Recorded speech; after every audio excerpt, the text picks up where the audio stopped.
also sitting down just now. You were okay with the session being recorded, yes? Yeah, all good.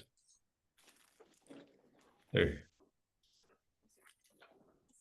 Do you have any complex AV like video or sound, or is it pretty basic slides? Nah, it's pretty basic today. Yeah. There should be plenty more room for discussion, I imagine. Just if you just describe the kind of thing you guys are doing, it'll be pretty cool. Cool. Yeah, I took out some of like the educational wonkish stuff and hopefully just go through mostly use cases and we can just chat and see what people are interested in. Yeah. The wonkish stuff is okay. This audience is biased towards people, but probably a range of also people in the education space as well. Let's see. For those coming in, go ahead and continue to log in, grab your seat and your lunch, hopefully. And I'm going to stop screen share now for those who can go and follow up on other this and educational series down the line. Just scan that QR code or go to our website. You can figure out how to get logged from that. And Dr. Rafel, do you want to test the screen share? Just make sure your slides come up. Yeah, let's do that.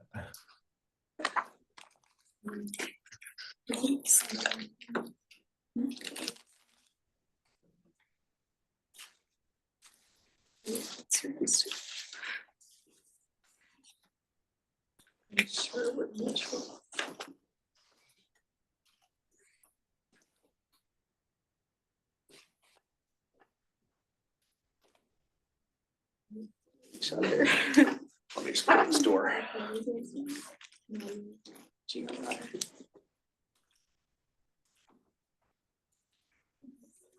That's great.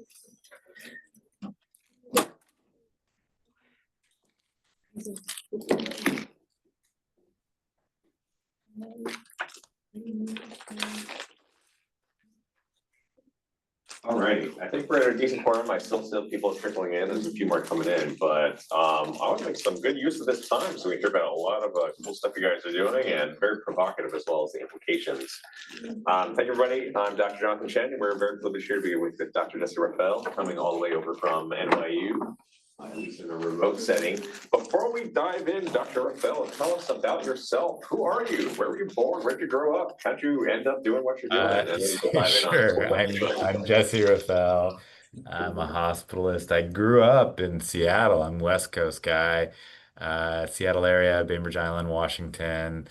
Went to UW, was a Husky, lived abroad for multiple years in East Asia and then yeah, I ended up doing med school and staying here for residency at NYU, and now I'm faculty at NYU. So do work in the Institute for Innovations in Med Ed and Mark Chirillo's crew, and yeah, hopefully to share some fun stuff today. Well, usually people go up and down the coast. They usually don't go to the other coast. So how did that work out? Yeah, I mean, I got a scholarship. I lived in Mongolia for over a year and then took another scholarship and lived in London for a year and then I got another scholarship and lived in Michigan. So, it's following the money as we still do now as researchers, oddly enough. But yeah. Was it always, I mean, I imagine you primarily, your doctor, was this like educational initiative, innovation, technology? Was that an inherent interest? Did you stumble upon this or how did that connection start to happen? Yeah, I actually was a biomedical engineer by training and by work. I did work in nanofabrication and clean facilities and work on crazy diseases like variant CJD and Creutzfeldt-Jakob disease and, you know, surface analysis and biofilms, all kinds of crazy stuff in a prior life. So, and then at some point just decided wanted to be more translational, really. And so went to medical school and caught the bug for medical education along the way. I kind of decided I didn't want to run a wet lab. I was a bit tired of that.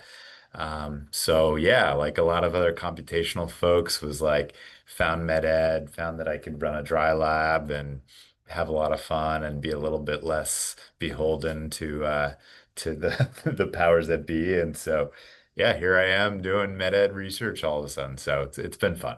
Yeah. Very good. And ironically is where a lot of the cutting edge stuff really is happening now at the interface of new technologies.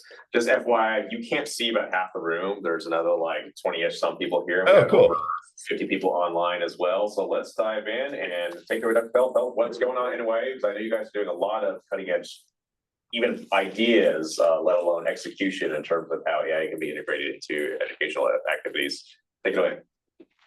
All right, sounds good. Yeah, so hope to share this idea of precision education today a little bit, and I'll share some actual implemented projects, and then we should have plenty of time to discuss. Big lab here of faculty, and then I'm not even showing the students and staff. So it's a big group of different folks doing work in this space that I'll be sharing their work. Um, some learning objectives, sort of why, what, and how of precision education. I have no relevant disclosures other than some research funding, all foundational at this point. Um, so yeah, why precision education? Why bring this up in an informatics group? Hopefully you'll see. But this is an evolving discussion and about what is the North Star in education. And this is the northern sky and time lapse, and the fixed point, bright point up there is Polaris, which is the North Star. And I think for many years, the North Star in education was about actually faculty and teachers. It shifted to learners in the prior decade, or a couple decades, I would say, and more recently has shifted to patients, centering around patient care and that education is in service of patient outcomes, and that maybe we're not doing such a great job. There's tremendous unwanted variation in care. There's numerous studies that show these sorts of caterpillar plots where each dot is a physician in practice, and they control for all kinds of effects and, different institutions and show that things as basic as how frequently do you admit someone out of the emergency department, or how much do you prescribe antibiotics for routine upper respiratory tract infections, or what's your opioid prescribing rate? Just tremendous variation that's well beyond what you would expect controlling for patient factors and other clustering effects. So OG, hierarchical models elucidate these kinds of variations. And I'll just tell you, look at any type of care, there is this variation. And I'm not a let's standardize everyone, do everything the same kind of person, but it certainly begs the question of sort of like, are we really meeting that goal for high quality care? And, Jonathan and others are focused on reasoning, clinical reasoning, diagnostic management reasoning, but there's a lot of different dimensions that we could consider. And I'm going to make the argument that high quality, equitable care starts in training is very durable. This is Konrad Lorenz. He was a psychologist who, with Hess and other colleagues in the 50s, did these experiments with ducklings, with goslings actually, and took them away from their mom at different ages. There's kind of sad experiments, but they're really interesting papers to read. So they took them away from mom and then had those ducklings around the investigator, and then they put them through these little duckling Olympics where they literally had them do like different exercises, jumping over hoops and things. I kid you not. Uh, crazy experimental apparatuses if you're ever interested in reading cool papers. And then they looked at duckling age and when ducklings did the task really well or not so well, and showed that it was a little counterintuitively. It wasn't just that, it was just the youngest ducklings. There was this critical period where, for ducklings at least, they imprinted on the adult. Now, this is a different phenomenon than what's happening with learners, particularly learners at the stage of medical school and residency. But it begs the question of like, what is that critical period? And certainly there's quite a lot of evidence that where you train and in what context imprints durably for 5 to 7 years out into practice. Hard to know how much of that is training effect versus where you're going to practice and the environment you sort of learn from. But, there is clearly this imprinting effect from training.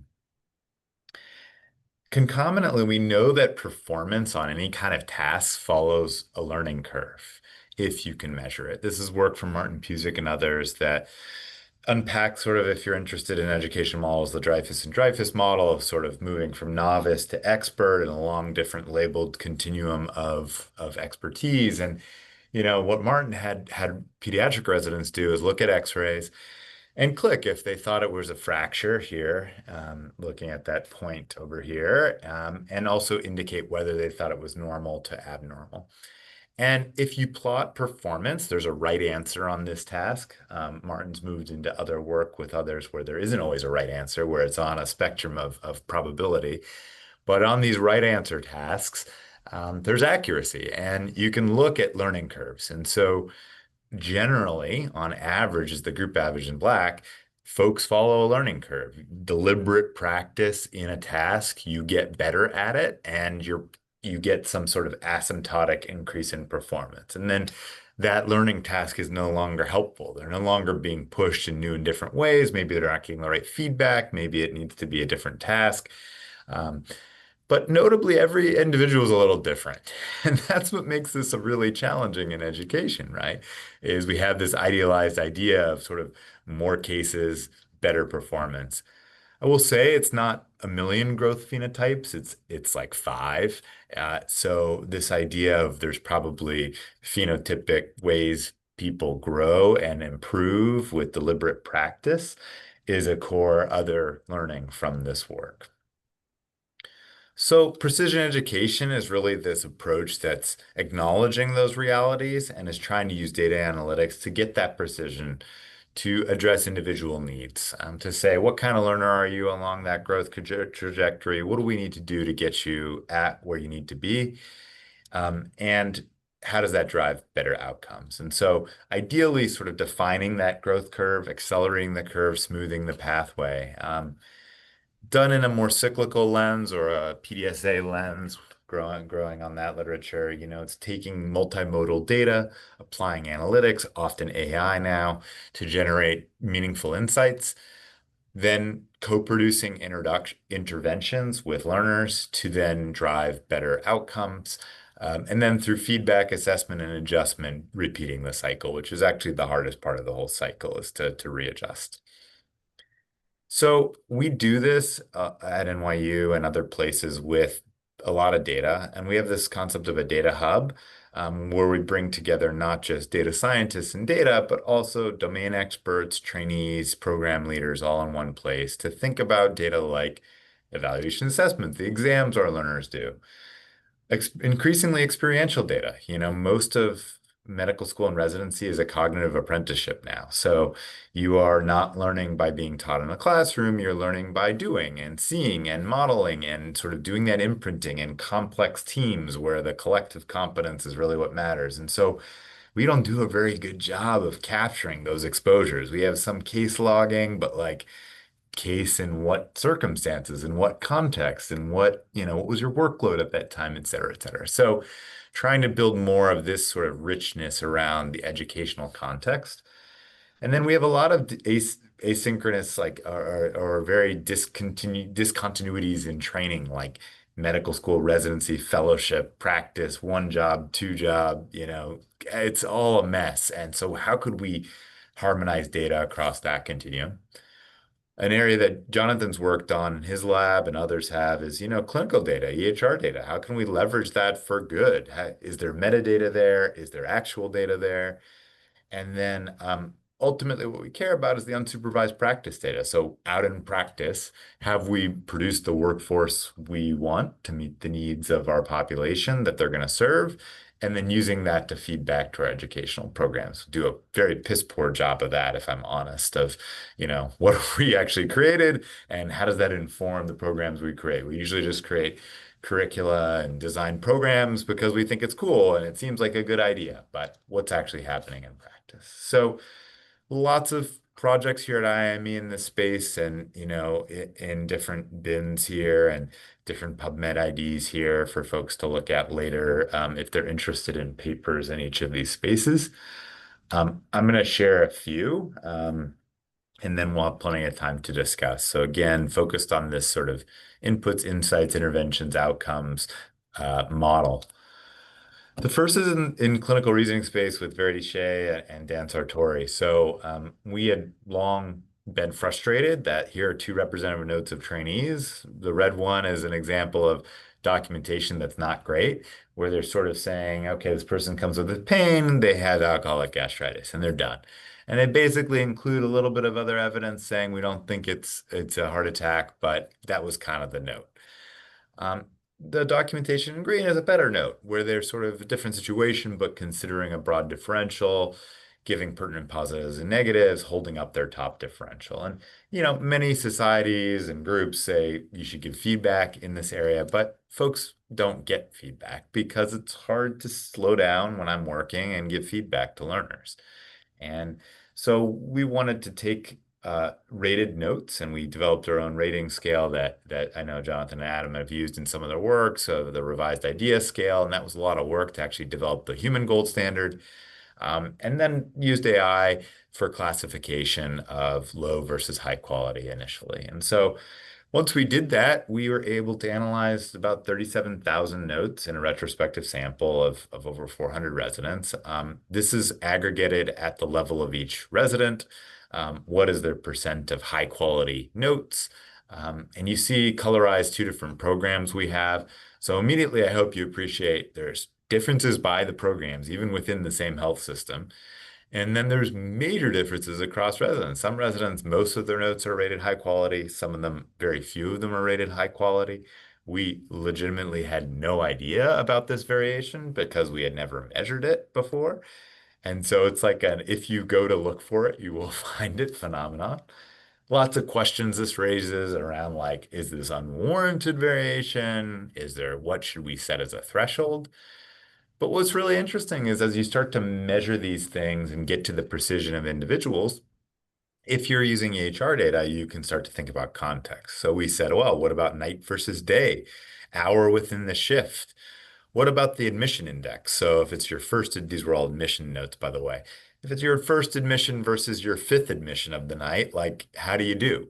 And we saw decrementing of performance. And so raises really interesting questions around, how should we set up learning environments? Should we adapt learning environments to optimize performance? Yeah, John. Diving a little more, like a great discussion. And can you talk about how do you say a note is high or low quality? It's a very loaded description. And even if people here don't study medical notes or don't care about education at all, I bet a lot of people are evaluating text and generating one form or another, and how do they create and evaluate good or bad ones. That seems very hard to define. How consistent has approach, and what did you guys take on here? Yeah, so we made this revised idea human gold standard. The idea framework, we looked at the differential diagnosis. Were they considering at least two diagnoses? Did they explain their primary lead diagnosis and clearly state it was their lead diagnosis? And did they also explain reasoning, 2 points of reasoning for their alternative diagnosis?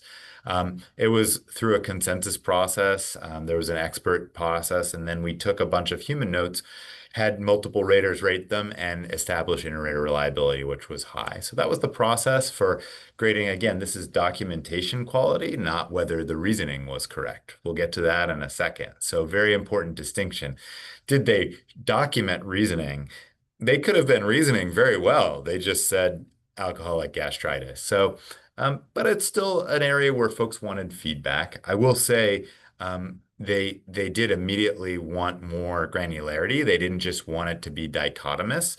So the feedback we got from learners was, well, we don't want just low or high. We actually want to know the gradations of that differential and the explanation of our reasoning. So we built a new model. We took first was it a machine learning NLP model, and then we did an LLM based model and did a lot of benchmarking and validation. And this is published now. And did it across multiple sites and showed that it works across multiple sites. And so now we give them feedback on multiple domains. How well are they doing with their documentation of reasoning? Yeah. And then we set benchmarks too, I will say. I hope that answered the question, Jonathan. Yeah. Yes, there's like a rubric. Hang on a second. a rubric-based assessment, essentially, where look for these sort of criteria that deserves 1 point, that deserves 2 point, but still a lot of human manual assessment there. But I guess you maybe use to say 3 word about interrater agreement and how important that is to assess and how hard that is to just, or are there any maybe automated Yeah. approaches that this kind of evaluation? Yeah, no, you have to have a human benchmark to do this. So the human gold standard is essential. So the gold standard is a general gold standard. It's not disease based. So it's just to say this is what is involved in it. And then we had, hundreds of notes where humans went through and rated them. We trained the model in a test, train validation test set kind of model. And yeah, Bob's your uncle. You can do it. It's a classification task. Initially, it was a two-class classification task. Now it's a multi-classed classification. In this version, it uses a large language model in the sort of final stage, but we tested it against other models, a bunch of head-to-head stuff. So yeah, very, very doable. I think it had face validity with the learners when we show it to them because we present it right next to the note. And when they see these notes that are rated low quality, they look at them, they're like, yeah, that was terrible. Uh, and it's more just formative, right? It's more to help them, hopefully help them grow. And then we give them credit whether they got a high quality or if they're improving. So if they do either over time, they get credit. So you'll see here that there's a target. It's a very low target, 40% high quality. We did standard setting around what should the target be. And there's lots of methods for how do you set a line in the sand. And, so we did some standard setting methods and, we set that standard. So this learner is meeting that target on both, so they're safe, but notably they've been dropping on their most recent admission notes. And so maybe something they want to pay attention to make sure they kind of keep up their performance. So yeah. But you're raising this question of sort of like, diagnostic reasoning, just an example of an area we could give precision education feedback on. More important is diagnostic accuracy. And this is going to be even more important as we start to roll out AI co-physicians who will be doing the reasoning for us autonomously or will in advance of us in parallel. Who knows? At the end of the day, though, we will still need to appraise what was the accuracy across that admission. And so we want to develop generalizable tools, not just for the documentation, but also the actual accuracy that someone got. And so we first took a disease-based approach on this project to say, all right, proof of principle, could we identify instances where individuals had not considered a blood clot in their initial note and ordering, but a blood clot was found in the encounter? Just discordance between that. And could these be missed opportunities of diagnosis or delayed diagnoses that we could give feedback on? So we developed two models for each of those. It sounds simple. It's actually pretty nuanced, figuring out whether someone considered a blood clot or whether a blood clot was actually diagnosed. I will say ICD codes are terrible for this. They have about 40% capture of actual blood clots just because it's not a high billing diagnosis. So we had to develop models to look at radiology notes and other things to capture that. But we can develop models to do this. And these models, just to be clear, are using foundation models with prompting and serial prompting type stuff. There's nothing too fancy about them. But they work well. But what gets really fun is we can find cases like this. So we develop these models, we look retrospectively. We're still focused on feedback at this point, not a decision support or a risk tool. This is about feedback. It's a case we actually found where a learner had wrote, this person came in passing out, had a normal white count, had this imaging that was basically negative for pneumonia. It was like atelectasis, which is, for those who are not physicians, it's just like some collapsed lung. That's not a pneumonia. But was diagnosed with pneumonia for whatever reason, got antibiotics for multiple days, and then on hospital day 7, a new attending came in and was like, "Why is this person not getting better?" Um, and they sent them for ultrasound, and it was positive for blood clot, and this was a PE actually. So they did a DVT ultrasound and then diagnosed the PE after that. So just an example of a sort of a delayed diagnosis where it was probably present from the beginning, and they just had the wrong diagnosis. And so, the AI model found that the learner didn't consider blood clot. They didn't even consider it, whether they had treated for pneumonia or not. They just didn't even consider it.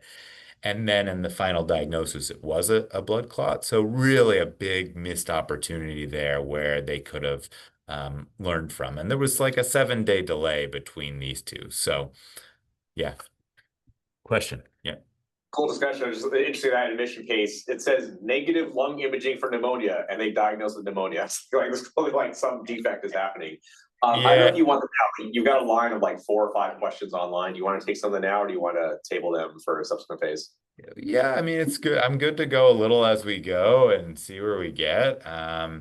Perception of potential liability exposure, when retrospectively thinking at like diagnostic accuracy.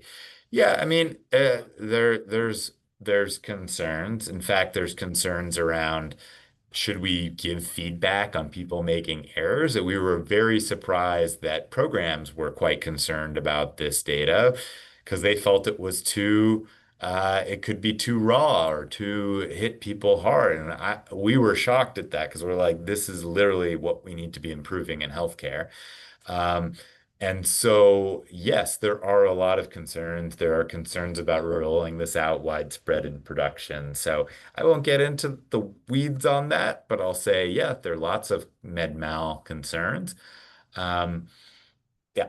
And I then, guess it's yeah. interesting follow up. It's like, yeah, you worry about legal issues, but aren't you worried that mistakes are happening in patient care and it's not being known or addressed? Like that's actually more worrisome, right? And That's our lens, of course, and we've been keeping this very formative, so this data doesn't go out into the patient record. It doesn't change.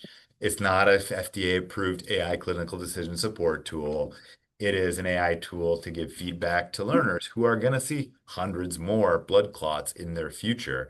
And so our hope is that if we can move the needle on their diagnostic calibration, that their ability to sort of match their pretest probability and how they think about these things with the probability of the truth, then we might move the needle on hundreds of future patients. So that's how we've kept it for these sort of legal questions, I will say.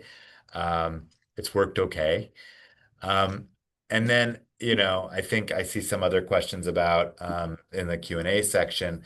Is documentation critical to good reasoning?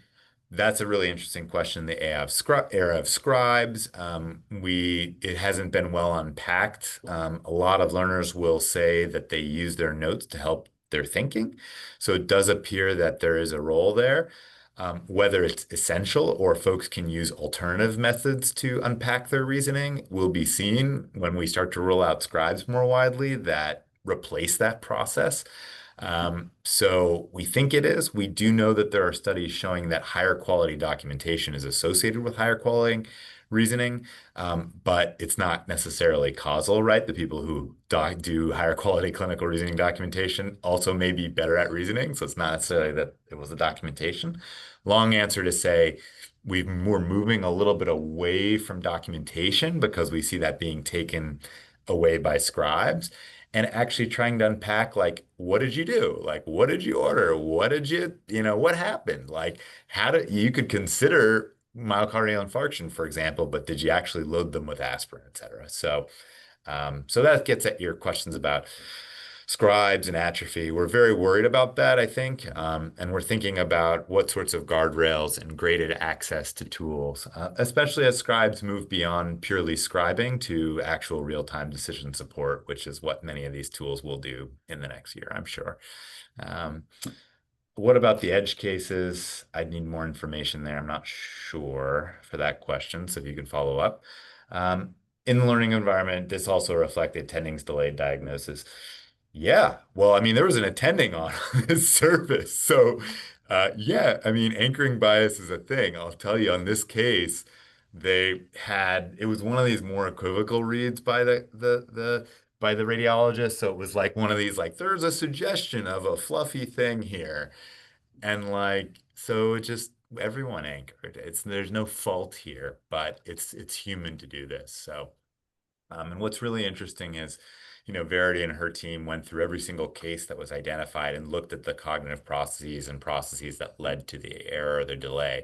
And they're very varied, which is highlights why it's valuable to go off of sort of identifying the cases and then having a coaching conversation, which is what we're going to do to sort of sit down with the learners and just like talk through all their cases that were flagged rather than being like, oh, you anchored. Well, sometimes it's an anchoring bias. Other times it's other stuff. And so there's a lot of causes of diagnostic errors and management errors. And so I think our approach as educators has been, let's find these, let's sit down with a really smart coach. Let's use our time wisely to coach people and have like honest discussion. Um, Other questions? Yeah, I think I hit most of them. I'm going to do a few more and then I'll take some more questions. Yeah. Yeah, go ahead. Okay. So this is an example of phenotyping. So this is now medical students. And in this study, we wanted to find signatures of students who might succeed in our medical school. So every column is a student, and every row is a variable from actually undergrad. And this is where our admissions department was really interested in this and just showing the power of sort of like k-means and other AI approaches for dimensionality reduction. What we found was that there were these four latent signatures of sort of, trajectory across undergraduate GPA. And it actually, was associated, these clusters, with performance in our programs and performance on many of our exams. So, there's a lot of intra-signature variability. There's not like this is a pretty narrow definition of who succeeds, quote unquote. This is very medical knowledge focused, so I have lots of problems with this study, even though it's our own.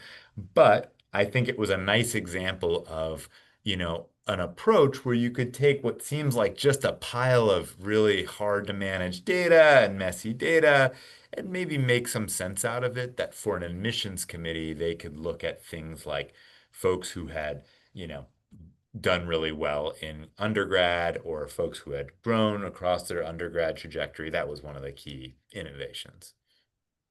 Another Was example, was this was yeah, this go the ahead. one where are they current students or are these like prospective pre-med applicants? Because the thing I Yeah. wanted to talk about was like NYU like pre-screening med school applicants using automated tools. Who's likely Yeah. to succeed on? How do you define that?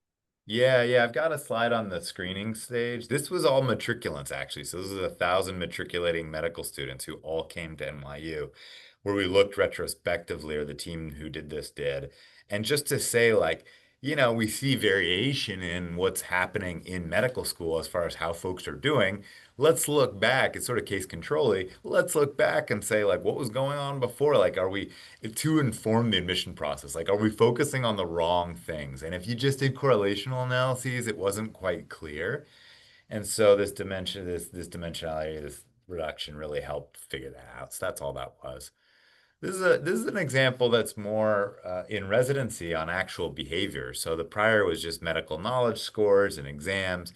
What about like actual ordering behaviors in practice? So these are learners who are in residency, and it's asking the question for patients with type 2 diabetes, are there phenotypes in how folks care for those? Aligned with guidelines. So there's lots of guidelines around how should you care for a patient with type 2 diabetes in the hospital. We looked across multiple residency programs, over nearly 10,000 diabetes admissions, hundreds of thousands of orders. So already, I mean, don't have to preach it to this audience, but to the educator audience, like obviously not possible to go through by hand. And this is the comparison of long-acting to short-acting insulin ordering, and the rate of each on these admissions. And, in general, the idea in the guidelines is that you should not order sliding scale insulin monotherapy. I actually think there are instances where that's totally fine, but we found a few phenotypes. We found folks who favored the short acting to long acting in a 2-to-1 ratio. That was about 2/3. We had the sort of guideline followers. These are the folks who just every time they made a decision to order insulin, which wasn't always, but every time they did, they ordered it in the same ratio. There were folks who never ordered insulin, and that was really quite interesting. Never ordered long acting. And there were folks who favored long acting, which was also surprising and not really like a typical guideline directed thing, but actually I like think is actually quite reasonable. Um, and then there were some like really weird edge cases of people who just like this is at least five encounters, by the way, never ordered insulin, always ordered insulin, never ordered certain types. Like that's just, it just sort of weird. Um, Anyways, four dominant phenotypes here, and you can colorize them here. This is us putting our own phenotyping on it with just knowing behaviors. And I think my point here was like, this is not end learning plans again. These are like four dominant-ish phenotypes that we might want to coach around. And what was really, really interesting is by doing this across multi-site, we did this with Cincinnati and actually Stanford, Steph Seabox-Heyer and Holly Credit-Wire helped on this project for sure. Um, we did it across sites. We found the same phenotypes across all the sites, like completely different health systems. So it's a generalizable thing. We don't know how people sunk into their phenotype. I also won't show the data. It's coming again. This is unpublished, so don't put this on the web. But um, it's we also looked at like change over time, and the TLDR is people settle into their behavior very quickly, and then they don't change. They basically do the same thing for a long time, and probably out into practice. And so we just haven't looked at variation well enough. And that when we look, we find these differences and they're very coachable, but we've just never had the time to do it.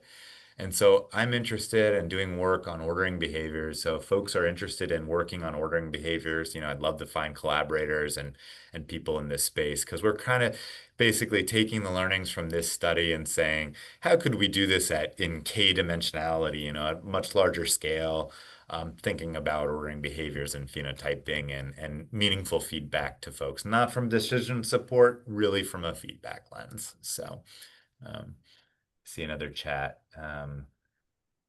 Perception. Okay, that was that. Legal. Yeah. Genetic. I don't have much on genetic. Sorry, I don't know much on that. Um, are some of the patterns in learner phenotyping specialty specific? Do you see different patterns in oncology versus cardiology? So we haven't analyzed outside of general internal medicine, so internal medicine residency yet. So we hope to do that. I would think so. I would think that if I would look at a SICU patient versus a general medicine patient, there are very much specialty differences. Um, and yeah, we want to look at how people get what they get. Some of it you can use big data for, but some of it may be very qualitative. Like they went to a medical school where they just were never taught how to do sliding scale insulin and long-acting insulin.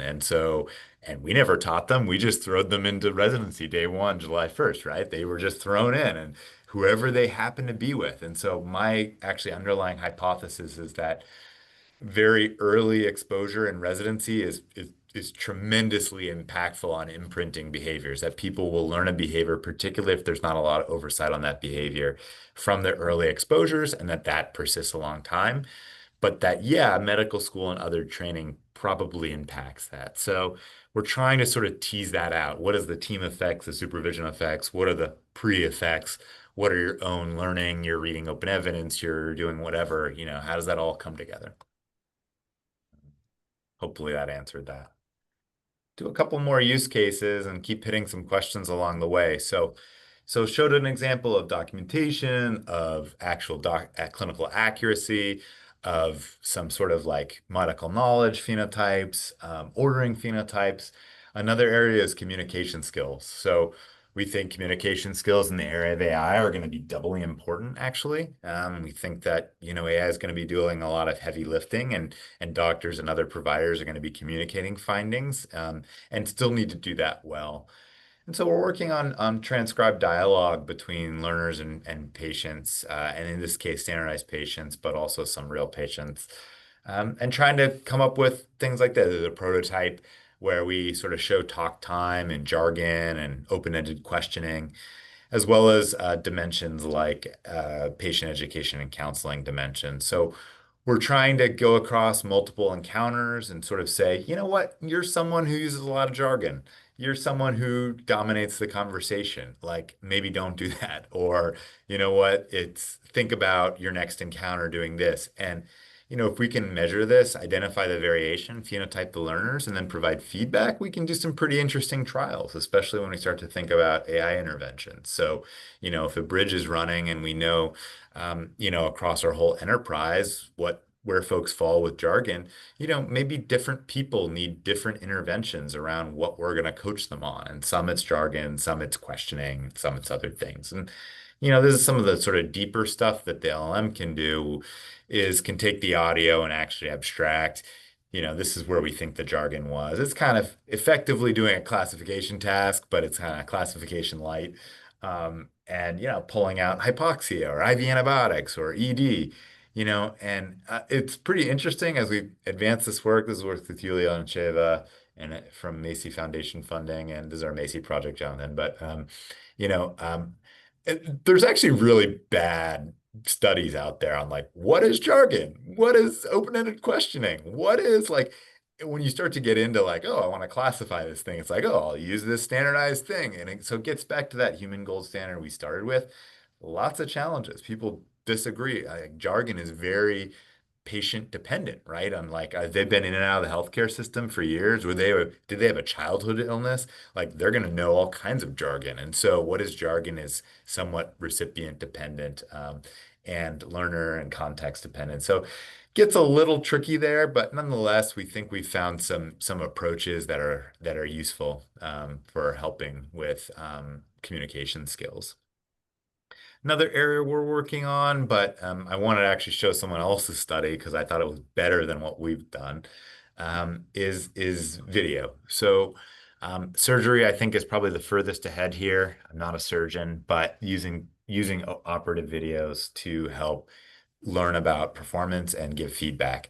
This is work from Goodman et al., where I think it was really cool because they've trained a model using YouTube videos that were on the web. That was their foundation. And they just took like lots of hours of YouTube videos from all around the world, which was kind of cool because it got different like quality of video and like setting and lighting. It wasn't like, we're gonna do it like in our perfect OR. It was like very varied. And they did black box neural net stuff to do hand detection, tool detection, action segmentation, pose analysis. Really cool. Really, really cool. Um, then what they did, and this is where it's talk about medical legal, which was bold. Like, I don't know if our system would have allowed them to. They characterized their own surgeons and their own trainees in their own actual operative theater. They videotaped their like high quality operative theater using their foundation model they had trained. And I think they took some sort of model and fine-tuned it. They didn't train it from base, but anyways. And here is velocity and distance. And so on the x-axis is the distance travel on the suture hand, and the y-axis is distance travel on the needle driver hand. And you can appreciate that experienced surgeons have efficiency of motion, and trainees are not efficient in motion. They're learning. And you have the scatter plot, and I think you can, without having to do any fancy k-means clustering, appreciate that down and to the left is where you'd want to be.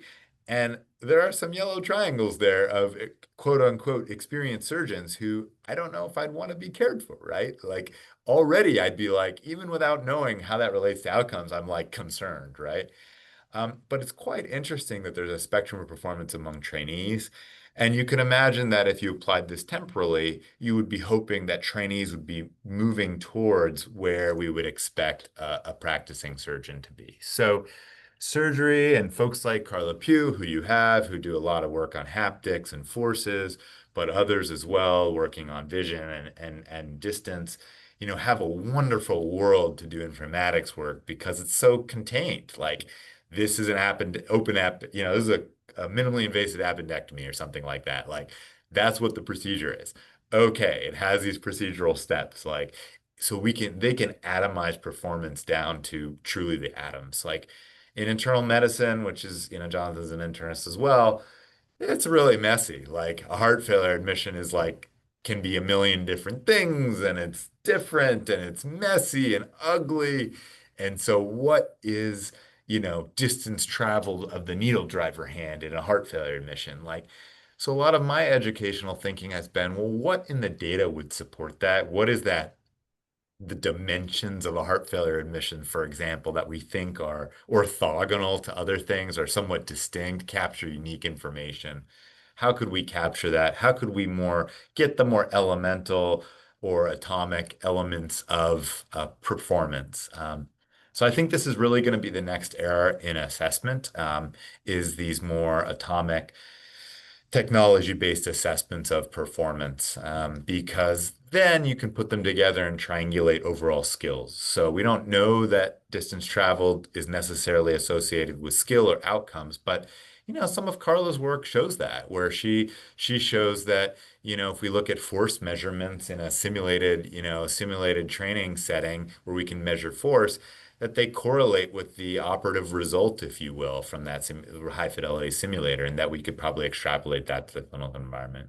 So I'm gonna skip this. This is about SMART goals, using Gen AI to make SMART goals, pretty straightforward. Um, Other task we have is using Gen AI for summarizing feedback, pretty straightforward, basically taking like nasty long summaries of faculty comments and combine or student resident comments and doing a summarization task for faculty. Some of the challenge here is maintaining the valence and the tone, the sentiment of the underlying comments. As you know, like the difference between a great and an exceptional resident can be nuanced in comments. And so, how do we preserve that? Gen AI tends to wash over that, especially when comments are very positive. It tends to just recapitulate positive sort of tone and sentiment. But we're doing quite a lot of work there with our competency committees and trying to understand if we deploy this in a randomized fashion, does this help us make more sound judgments about progression?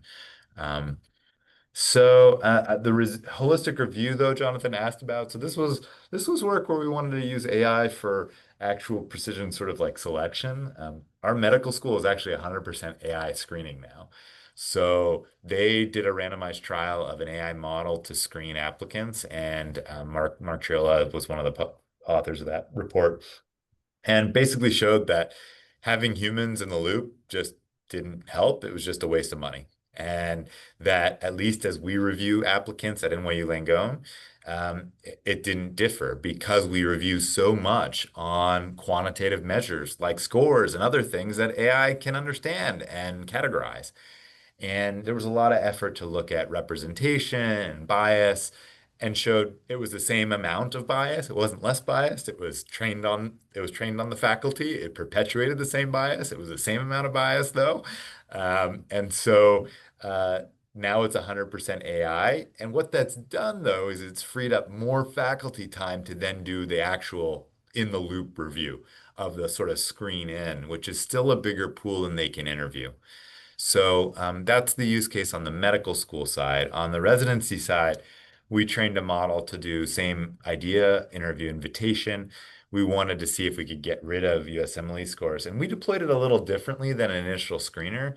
We actually built a decision support tool and wanted to find the sort of diamonds in the rough, the people who it predicted invite, but were not invited by faculty. So they didn't want to roll it out as a screener. They wanted to save some spots and and go to that pool to fill up sort of missing, spots or invites.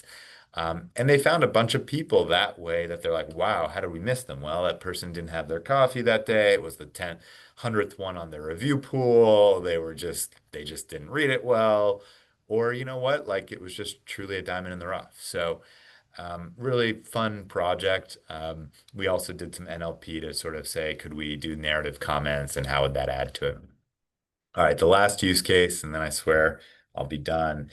These are educational nudges. So this is taking EHR data to say, could we deliver educational insights in a precise way to each individual? So these are live and in production. So this is an example on the right, a 42-year-old with acute pancreatitis, and the learner will get questions and readings about that topic the day after.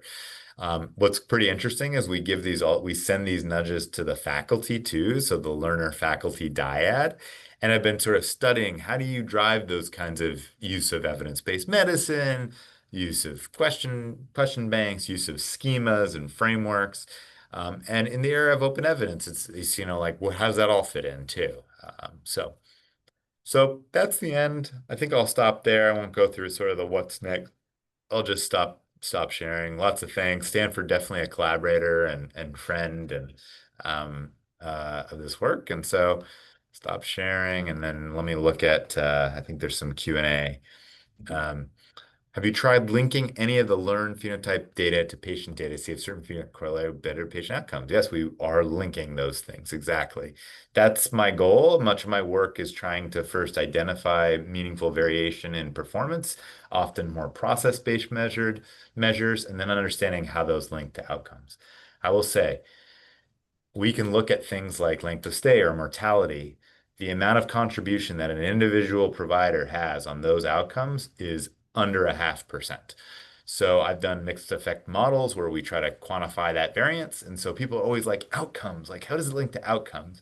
Well, which outcomes? So those outcomes, it's a team sport. And so, and there's other system factors and patient factors and all these things, right? So we just have to be careful there. But yes, proximal outcomes and process measures, we do look at that. So for, um, you know, uh, we are looking at that. I will say it's really hard, also with behaviors like ordering to figure out the reverse causality issues. So someone comes in, they have hyperglycemia in the ED. You order insulin on them. Are they higher or lower likelihood to have hyperglycemia after ordering insulin? Higher still than the person who had low sugars in the ED, so then you're like, okay, well, I'll just control for ED hyperglycemia, and then no, it doesn't work. You can't control out the confounding. So it's very hard to tease out like this action was taken and that led to causally this, to have enough power. But we're working on it. And then buy-in on nudges. I see that one.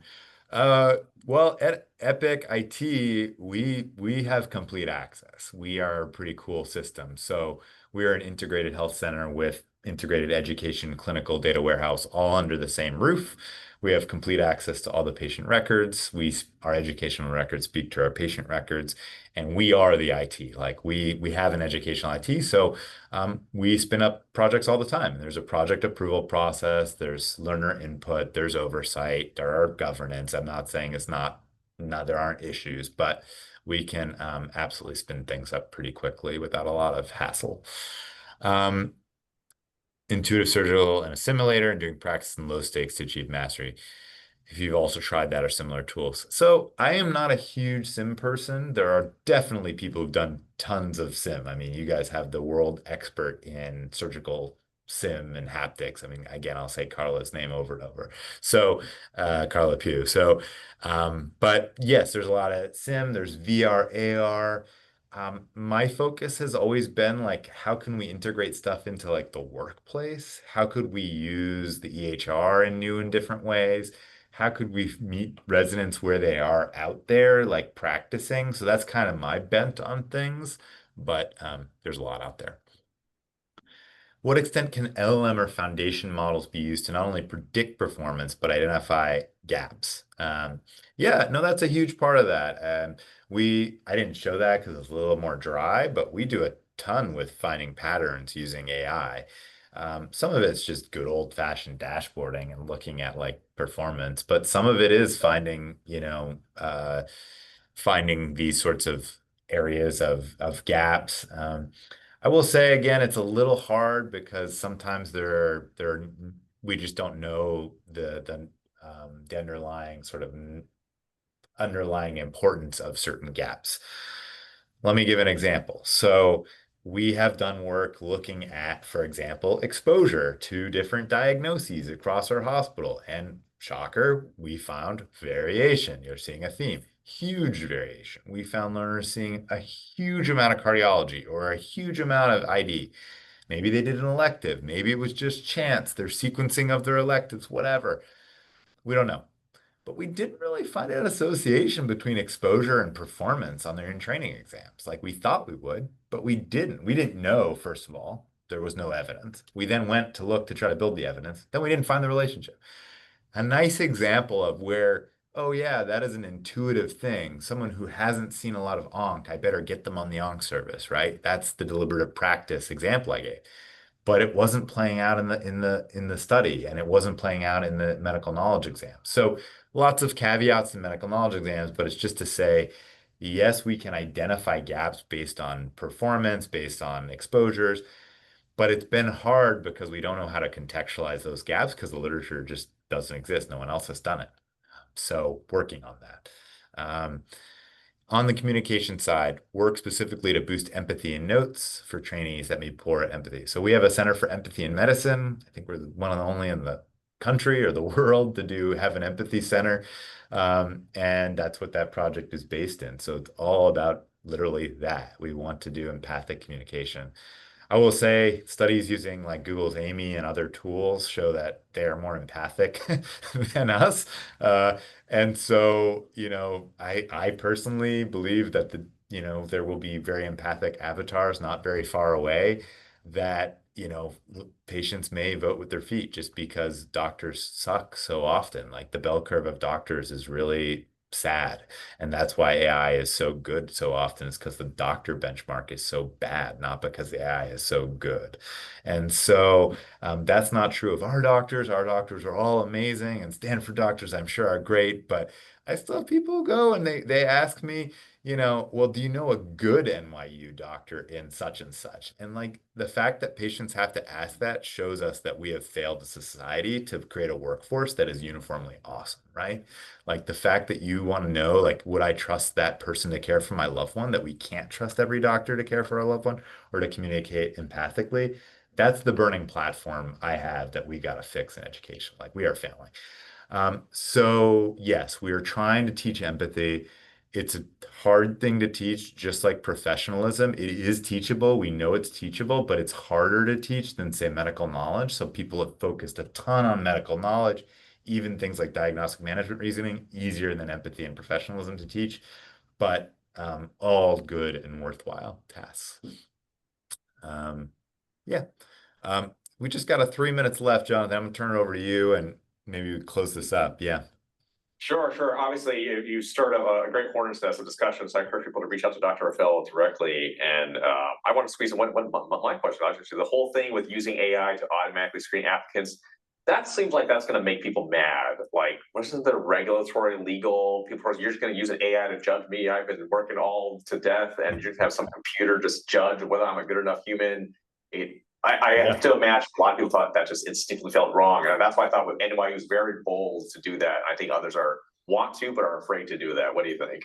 Yeah, I mean, there's bad examples of industry folks doing this and then basically like screening out all the black applicants. Like it would just like, do something horrific in some terribly trained model where they were just like, so there are examples from industry where they had tried to do this and it failed miserably. So I think those are lessons learned that there are a lot of potholes to walk through. Again, I think we did it well in that they actually did an RCT and it was blinded RCT and said, do human screening versus AI screening in our process. That said, it's not an employment decision, so it's a little different. So residency screening is an employment decision and falls under employment laws. And so we actually had to take down our AI for residency screening tool because New York City has now an employment AI for employment decision law. And it makes it very painful to do AI for employment decisions. Um, but medical school is not an employment; it's a educational role, and so that has persisted. So it is thorny. I don't know. I kind of have moved out of that space. I think that again, it gets back to the counterfactual. Like we hold the AI to a really high standard, and the human standard, when you go through this and look at the benchmarks, is bad and is very biased. And so I was actually keen because when we built the AI model and then analyzed our feature importance and shared that back with the program, they actually didn't really know how they were screening applicants. They thought they did, but they didn't really. And so when we shared it back, they had a more full-fledged picture.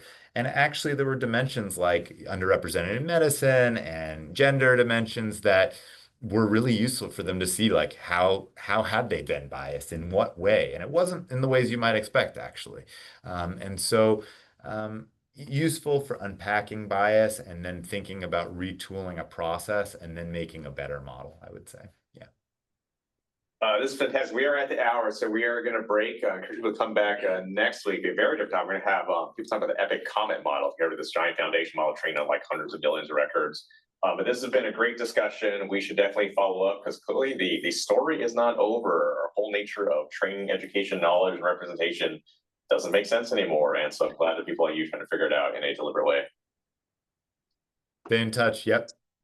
Thanks, Dr. Rafel. Be in touch. See you, man. Let's go. Make it right.